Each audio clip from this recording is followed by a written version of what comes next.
Hello, welcome to my YouTube channel. Myself doctor Gaurav. मैं आपके सामने आज कोरोना का सेकेंड वेव पे बात करने वाला हूँ। कोरोना जो कि फर्स्ट वेव हमारा मार्च 2020 में आया था चाइना से, मतलब कि ओरिजिनेट हुआ था चाइना के वुहान सिटी से और पूरे वर्ल्ड में ये फैल गया। इंडिया में भी काफ़ी घातक रूप से ये फैला था मार्च में 2020 में, जब हमारे यहाँ पूरी तरीके से संपूर्ण लॉकडाउन हुआ था 1 महीने के लिए। फिर ये धीरे धीरे लॉकडाउन को अनलॉक करने की सिलसिला शुरू होते गई। गवर्नमेंट्स ने हर राज्य को अनलॉक करते गया। फिर जो प्रोटोकॉल था सोशल डिस्टेंसिंग का, मास्क पहनने का, हाथ धोने का, वो धीरे धीरे ढीला पड़ते गया। लोगों ने समझा कि ये वायरस हमारी ज़िंदगी से चली गई है, लेकिन वायरस जो ऐसा होता है कि वायरस कहीं जाता नहीं है, वो बस मौका देखता है कि कब लोग उन चीज़ों को छोड़ें जिस चीज़ों से वायरस को दिक्कत होगा, जैसे कि हाथ धोना, सोशल डिस्टेंसिंग मेंटेन करना, हमेशा मास्क पहनना, छींकने पर अपने हाथों को धोना, रेगुलर हाथ को हाइजीन को मेंटेन करना।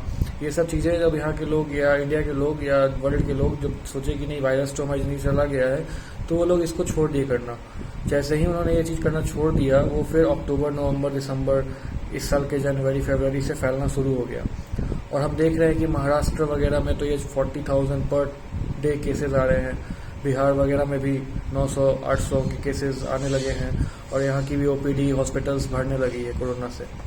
तो ये जो इनके अंदर ऐसा होता है कि वायरस हमेशा म्यूटेट करते रहते हैं। ये P1, P2 ऐसा करके वायरस का स्ट्रेन, बहुत सारा ब्राज़ील का वायरस, कैलिफोर्निया का वायरस और अलग अलग देश में UK वेरिएंट, इस तरह से वो वेरिएंट में आते हैं, जिसमें कुछ में साउथ अफ्रीकन वेरिएंट हो सकता खतरनाक माना गया है कि साउथ अफ्रीका का जो वेरिएंट है, जो स्ट्रेन है कोरोना का, वो बहुत खतरनाक है। उस पर जो वैक्सीन्स है उसका भी एफिकेसी अभी डाउटफुल है, उस पर रिसर्च हो रहा है। और जो बाकी UK वेरिएंट है उस पर बोला जा रहा है कि वैक्सीन बहुत हद तक सपोर्ट करेगी और प्रोटेक्टिव लेयर प्रोवाइड करेगी। और वैक्सीन जो हमारे देश में आई है कोविशील्ड और कोवैक्सीन, उसका भी एफिकेसी अभी जो है वो टेस्ट हो रहा है, क्योंकि ये वैक्सीनेशन अभी चल रहा है।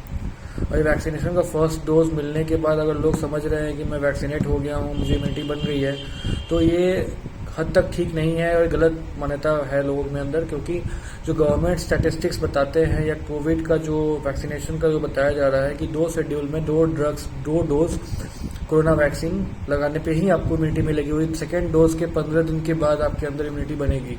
फर्स्ट डोज लगने के बाद कोई इम्यूनिटी नहीं बनती है। फर्स्ट डोज लगने के बाद भी आपको hand hygiene, social distancing, mask पहनना जरूरी है। और वो जो एफिकेसी है, जो आपको एंटीबॉडीज बनेगी, वो वैरी करता है पर्सन टू पर्सन। अभी भी कोविशील्ड का जो एफिकेसी रेट है वो 76% ही माना गया है, तो इसका मतलब कि 24% वो फेल भी हो सकता है।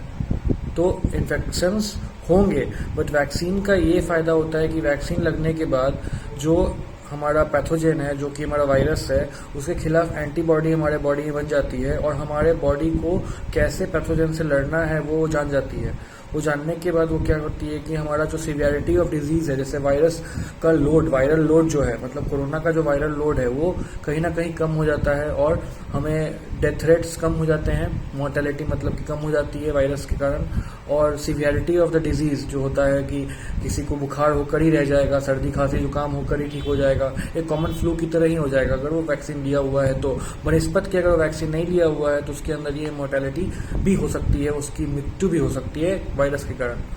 तो वैक्सीनेशन बहुत ज़रूरी है। हमारे देश के हर एक इंसान को वैक्सीन लेना चाहिए और सेकेंड डोज के 15 दिन के बाद ही उन्हें मानना चाहिए कि मुझे प्रोटेक्टिव लेयर एंटीबॉडीज़ की बनी है हमारे बॉडी में। तब तक उन्हें हैंड हाइजीन, उसके बाद भी उन्हें हैंड हाइजीन, मास्क और सोशल डिस्टेंसिंग फॉलो करना चाहिए।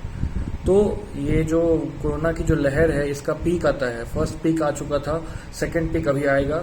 तो अभी केसेस बढ़ेंगे अप्रैल वगैरह के, मिड अप्रैल मई तक केसेस फिर से डाउन होना शुरू हो जाएंगे और फिर हमें धीरे धीरे अनलॉक किया जाएगा।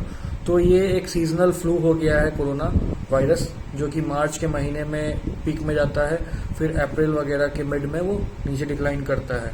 तो हमें अब इसके साथ जीना सीखना पड़ेगा और इसी के साथ चलना पड़ेगा।